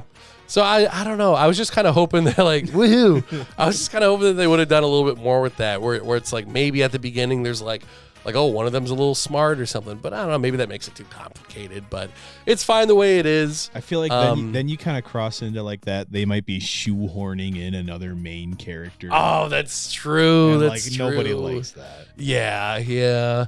I guess you can't have your cake and eat it too. Unless it's Jello cake. Unless it's Jello cake, then you can eat it. in which you can have a little bit of poison cake. Fucking Betty. Actually, I have the perfect way to clear it up. Next season, we get another view of Max Mofo's camp. And it shows two guys that are like fucking crazy. They're like choking each other. Bam. Now I got it. Okay. There's some more crazy ones. Yeah. Works. Perfectly. Yeah. Guys, write that down. I definitely need more evidence that these people are either an organized militant force or they are just a bunch of whack jobs with Yeah, guns. because you can't have both. Right. You can't have wackos and then like military leaders. Yeah, or you need to like definitely tell them that they're separated. Like Yes. send the wackos first as like bullet monkeys. Yeah. And that, you know what I mean? Like even if that's the plot, be like, okay, I get it. Yeah, like now I know. it makes sense. You're right. I get it. Yeah. Yeah, because as of right now, it's like I don't know if these are just unhinged maniacs or if, well, I don't know what I'm supposed to feel. Yeah. Because there's definitely a big difference between charge and I'm going to rip your fucking heart out. Yeah, exactly. Like eating fingers and like, Yeah, right. And wiping your dick on a curtain. that whole part was so unnecessary. Too. But it still worked because I was like, as soon as he did it, I was like, that's weird. Yeah, it's like, why would you? And then after it turns out he's a raider, it's like, oh, that's why you wiped his dick on the curtain. That's why he's a fucking freak. I see. And then like, oh, he's such a creep too. He's like, for what it's worth, this was the best day of my life. And then he like tries to kill her. I was like, oh, this guy is gross. Like, what the fuck? It's fucking nasty. Oh man! But aside from the vault stuff, I guess kind of finishing up the 3 main arcs. So where did we leave off? So, actually, I think this is a really good moment to put in. Maximus and his new squire, which we realize, which we see is an old guy that used to bully him. Not old guy. He's just a dude that used to bully Maximus at the Brotherhood training area. Thaddeus, yes.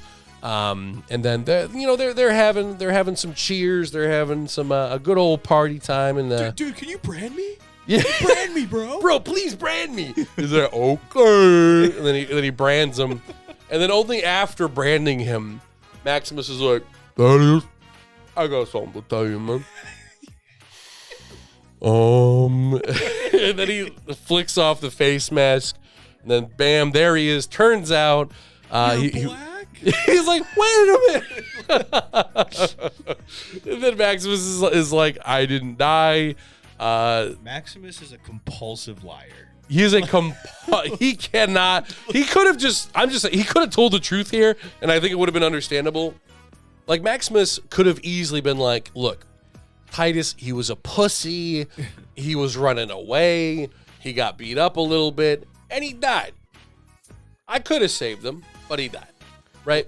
He wouldn't even have to be that blunt about it. Like that's where like the 0 charisma and the 0 intelligence comes into play, because it's like there was at least 4 other instances where if Maximus was like upfront and told the other person exactly how it was, it probably would have been smooth as glass, cool as breeze. Yeah. You know so much easier.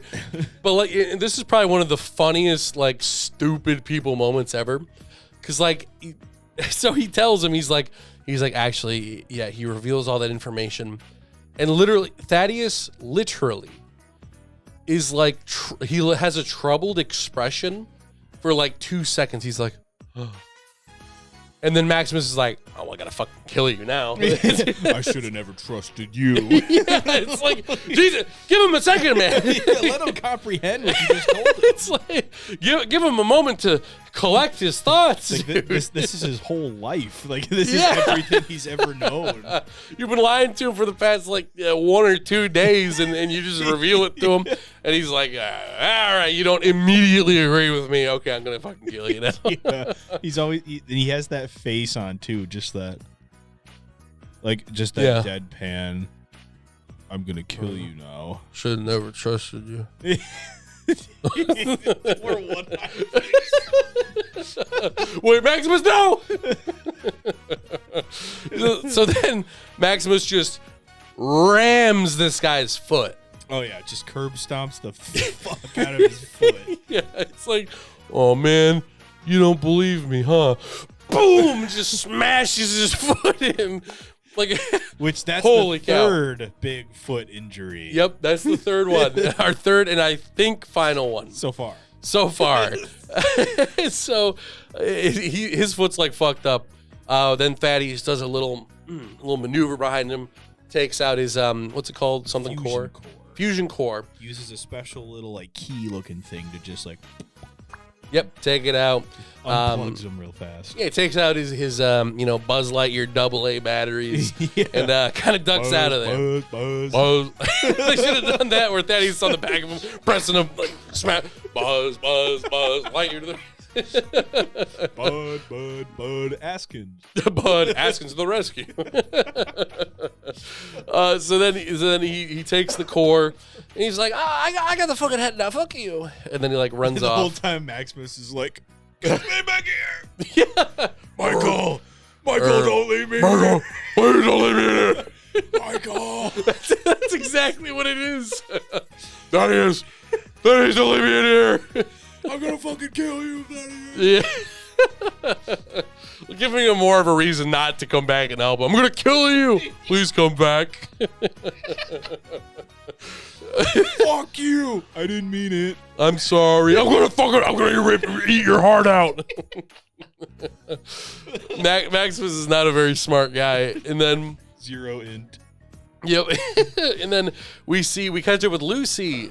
After Lucy said the good old F you to the ghoul, she ends up coming across Maximus, and they end up kind of getting along, and Comes across just his armor just chilling there. just his armor T-posing in like the T-posing. middle of like a random railway, and she's like, hello. There's a couple rad roaches climbing all over him. Yep. She shoots him. Yep, I get a little bit of some more Fallout action here. You know, we get the rat roaches and all that, and then they kind of just start walking. Nothing really big happens here, right? They kind of just More like just kind of character development between Maximus and Lucy. Yep. You know, he has to abandon the armor because there's no fusion core. It's basically just it's super just a hunk of metal. super expensive paperweight. Yeah, exactly. And so they're walking down the tracks for a ways to the next civilization. Next plot point. Yep. Just kind of talking. Let's see, and then is this where we end up at like the cultist area? Vault 4, I believe so. Vault 4, yeah. So then we end up at Vault 4. Everything seems really nice and all that, but then we got some weirdos. So basically, turns out this tribe of people in Vault 4 that Maximus and Lucy end up at are huge fans of Max Mofo. So they all take off their shirts. For a second, I was like, wait, I don't remember Max Mofo. Moldovo or something. They're just I totally missed that. They're like, it just completely breaks immersion. They go down there. Someone's like watching him opening like a Pokemon card pack.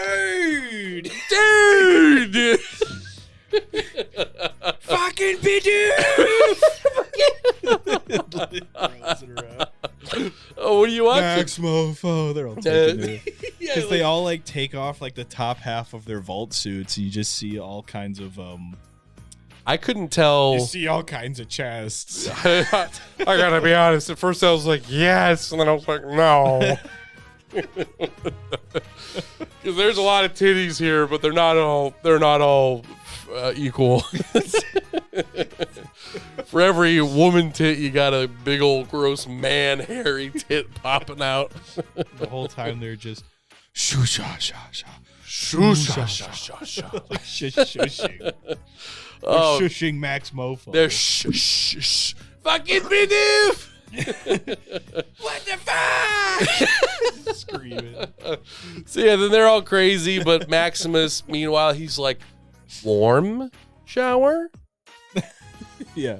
Cashews? Or no, it wasn't cashews. What was it? It was clams. Oysters, yeah. Oysters, He's yeah. loving the vault life. Yeah, he's really into it. And then she's like, oh no, he's gonna stay, but he doesn't stay. And he's like, I'm gonna fucking let her go. Oh wait, no, I completely skipped. They basically tell her, hey, don't go up to floor 12. And she does. Floor 12. That's what it is. It's like floor 12. They go down to floor 12. Why Down. would it be up? Oh, true. We're in the sky now. A flying vault. vaults like, next Fallout game idea, vaults flying around the city. Interesting. Yeah. You've done space and underground, now the air. In between. Yeah. But yeah, essentially we see these mysterious tubes, and we see a video where this pregnant woman is giving birth to all these fish, and then the fish eat her alive. Yeah. And yeah, it's just like all sorts of fucked. And yeah, what did you think here about this whole reveal? What were you thinking? I was pretty disturbed, especially by the fish scene. Vault 4 is quite literally very cult-like, as we've described here. Their whole the whole agenda to the vault is to basically counter the radiation above by like selective breeding humans and rad resistant animals. So like a lot of the people in the vault are like deformed. Like the overseer is like a cyclops. He's just got one eye in the middle. Yep. There's a couple vault dwellers there that have like a nose on the top of their head, or like another ear like behind their head or something. It's I love how randomly placed they are. Like the ear is just kind of like a little on the top of the head. Yeah, there'll be like right a there. nose like above their left eye or something. Yeah, just like a random like little things where it's like, they were like experiments or whatever. So they're like mutating and experimenting these people to try and get them to like adapt to radiation in a really disgusting way. Exactly. So that's Vault 4's nasty vault tech. Yeah, that's their little secret that we find out. And I really hope, just kind of talking about like season 2 potential stuff, I really hope that we delve into like a few more vaults now that we know the secrets of the 30s vaults and we know the secret of Vault 4. I think it'd be really cool if we got secrets of like Vault, I don't know, fucking 17 and all that. Oh, that one's fucked, Right, yeah. They could easily do that. There's so much vaults that exist because I don't know how many there are. There's a few hundred. Yeah. And we only know of at least I'm going to say at least half, maybe a chunk more than that. Yeah. I would say so. In the actual games and now in the show and stuff. So there's still just a wealth of numbered vaults that they could do anything with. Yeah, exactly. So I'm really excited for that sort of stuff. But I just thought that the big reveal, the cultish stuff, was just really interesting. It was good. It was a good side episode, I would say, where it's they could probably take out that whole episode and it wouldn't really do that much to like change the plot. Yeah. But that's not a bad thing. I think that it's great that you can have little like side plots like that. That just kind of like help a little bit with the main characters and just have a fun side energy. So I really like that. Yeah, we've said this every time, and then we find something new to mention. But I think we've got pretty much everything major, which leads me to the last thing I'm thinking of. Yeah, the very ending, dude. Yeah. With the undisclosed location you see over the horizon. I don't know where that is exactly. I don't know if that's the Capital Wasteland. I don't know if that's New Vegas. Dude, true. But it's definitely somewhere new. Yep. And with that comes a lot of other things they could do too. You know what I mean? It's like, now, 100%. if they're going to New Vegas, you can add a lot of things. A lot of things from just New Vegas that are going to be so much more to add on to. It'll be awesome. Exactly. And I guess we can kind of speed through the final episode of Big Reveals, essentially. Turns out the mom, which we thought that the mom was going to be the Max Mofo chick. Moldova. I thought Moldova. The whole time. Yeah, but I guess not. Essentially, the mom was like, there's water outside that's being siphoned outside. That's fucking bananas. So the mom was like, let's go outside. She took the kids. They went outside. They found this whole big ass, what was it, Vegas? That wasn't Vegas. Shady Sands. Shady Sands, I believe. Shores. Shady Shores sods about Sounds right. like a Fortnite Wait, location. right. No, I think it's Shady Sands. Yeah, so, they end up going there, and there's like a big civilization. Turns out this is also where the big Maximus backdrop takes place. Backstory, which we only ever see a tiny bit of in this season. I really hope that we see more of that in the next season. We see like the same scene. Yeah, every time. It's like the exact same thing where like he gets out of the fridge thing, and then there's a power armor dude that's like looking at me like, Brotherhood Knight. Brotherhood Knight. Yeah. And it's like, okay, I that does show his initial motivation, but it's like I want to see more to it. Like, what happened around that. And then it's revealed that the dad's the bad guy. And honestly, dude, I didn't see that coming. Did you see that coming? No. Every single twist this show pulled on me, they nailed it. They got me every single time. There was not one inkling of me that was like, the dad is the bad guy. Until it was like maybe like a minute before it was revealed. Right. Yeah, because like as soon as Moldova started talking about like, oh, your dad did this, and she was talking about her mother or whatever, the dad was like, here, like, act like you're Moldova and explain it, I'll be the dad.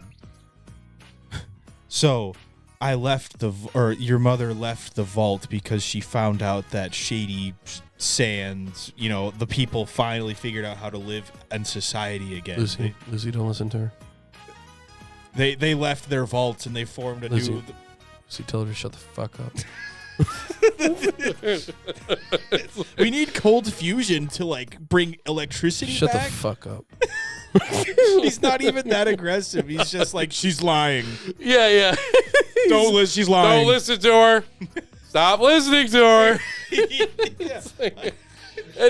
He has no rebuttal point. He's like, she's lying.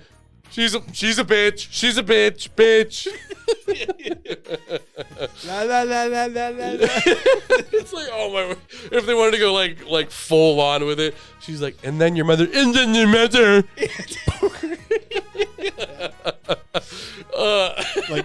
Oh god! If it was like the writers behind Star Wars, they'd be like, "Are you gonna do this every time or what? Are we gonna do this?" Stupid joke behind it. Yeah. And then when the dad gets in the power suit and flies out of the window, they fly now. Yeah. He'd be like, "Well, I'd love to stay and chat, but," and he'd like take off. Guys, go on and watch episode 9 right now. Oh man, You really just need to let us write it. We should really. Also kind of a side thing. Rose was the name of Lucy's mother. Yes. Was Rose and Max Mofo, were they like lovers or something? I thought that was like kind of hinted at. They definitely made it feel that way. Yeah, I kind of like all that we saw in the flashback was both of them going like toward each other. Like that was about it. But then in the end, they held hands. They were like, "Rose, we did it." And I was like, They had a pretty tender moment regarding young Lucy, like in like the vault cornfield. Yes, they were definitely looking at each other very endearing. Right. Endearingly. They were definitely endearingly looking upon each other. Yes. Which I kind of a funny thing with that. So I guess for like closure's sake. So big reveal. She's like, "Where's my freaking mom?" And then she's like, "Right there." It turns out the dad made her a ghoul, and it's like a really fucked up looking ghoul. So Lucy is just like feral ghoul. Yeah, feral ghoul, just beyond gone. Yeah, and it's really funny because like the whole time, whenever they go to this room for any scene, they always like kind of pan to the ghoul before it's revealed. So it's just this random. They're like, and then when your father did this and this, and the ghoul's just like, ah. The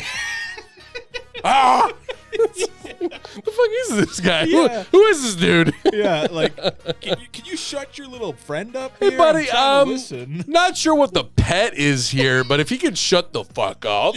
Like, the moment she walks in the room, oh my god! Like, ew! What is that? Look, I'll give you the head, but you gotta get that out. Now, where were we? Yeah.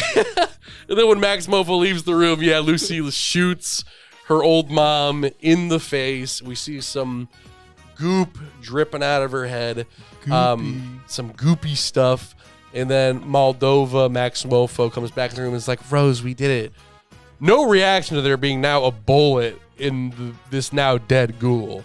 I just thought that was kind of funny where it's like, you should probably just like, it's kind of the same. It's like, if anything, it's more peaceful now. It's not screaming at me every 5 seconds. Then she's like holding hands with his corpse. Just like, all right, well, and then she dies. That's the end of Max Mofo. Then the ghoul is like, "You coming with me or not, toots?" And Maximus wakes up. He's like, "Fuck." Then that's about it. Then we get the scene where the dad is in the mech suit. Over the horizon, we see a mysterious city, and he flies away in the power armor. Yep. And he just leaves. We don't really know where he goes, but it ends with him just walking through the desert, and the camera pans up over his shoulders, and I swear it's New Vegas. I'm pretty sure. If I'm New wrong, Vegas. there's definitely going to be people who know right off the bat. Like that is obviously not New Vegas. It's actually it's Starfield. Do you not recognize Seattle? Because it did look like Seattle. Yeah, it does. It does. I just don't know where he's going. But. Right. But yeah, honestly, overall, what did you think of it? I loved it. Yeah. For the first time in a long time, it was a project, a program that I can tell the people behind it had a lot of love put into it. Like, they really had a lot of passion for the source material, and you can tell. It really shows. Yeah. Like, they could have easily made the most generic zombie apocalyptic show ever. And I Easily. was banking on it being that. Right. But they did so much with its personality, the sets, the action, the actors. I mean, well done to them. They did an incredible job. Phenomenal job. Yeah. Just overall, I agree. I absolutely loved it. I think it's something new. It's something fresh. And I cannot wait for season 2. I think this should be like kind of the benchmark for what especially shows that are this kind of an approach where it's like based off of an already existing universe. Yes. But I think this should be the benchmark for it's like shows with a lot of personality to them, shows that aren't afraid to shows that aren't afraid to show somebody shove a fork in somebody's eye. You know what I mean? Like they're going to show you exactly what needs to be shown. They're going to do it well. They're going to put a lot of effort into it, and it's going to be good. Yeah. Nothing feels half-assed throughout the entirety of it. Yeah, there's not a single moment where it's like, oh, yeah, they kind of lost on this episode. There weren't any episodes where I was like, it's my least favorite. Each one had the same exact type of feeling at the end where I wanted to see what happens next. Mm-hmm. It was legitimately hard turning it off because I wanted to know what happened next. I never once, and I would watch it like 2 episodes before I went to bed, and never did I feel like where I fell asleep or was starting to fall asleep through it, or felt I needed to like scroll on my phone. Like I just didn't want to. And actually, I don't know if I mentioned this. For context sake, I bought Fallout 4 on my Steam Deck like for watching this because I was like, I'll play it while I watch. I literally couldn't get past the tutorial because I was so glued to the screen that I was like, I have to play it later. So I'll do it another time. But yeah, so I guess last thing before we rate it, any predictions for season 2? Or any hopes? I do have some hopes. I want to see more creatures. Yes, yeah, you were mentioning that after the end of the episode. Yeah. To my knowledge, we got and I'm not counting the one random little deer that was a normal deer. That was all. That was kind of weird. Just the random deer. Yeah. I'm not counting that, but we got gulpers. Yep. We got rad roaches. Yep. And we got a Yao Guai. And I'm glad we got those 3, but we got the gulper a few times. Right. Rad roaches I can understand. There's probably a lot of them. It makes sense. Mm-hmm. But where are the mire lurks?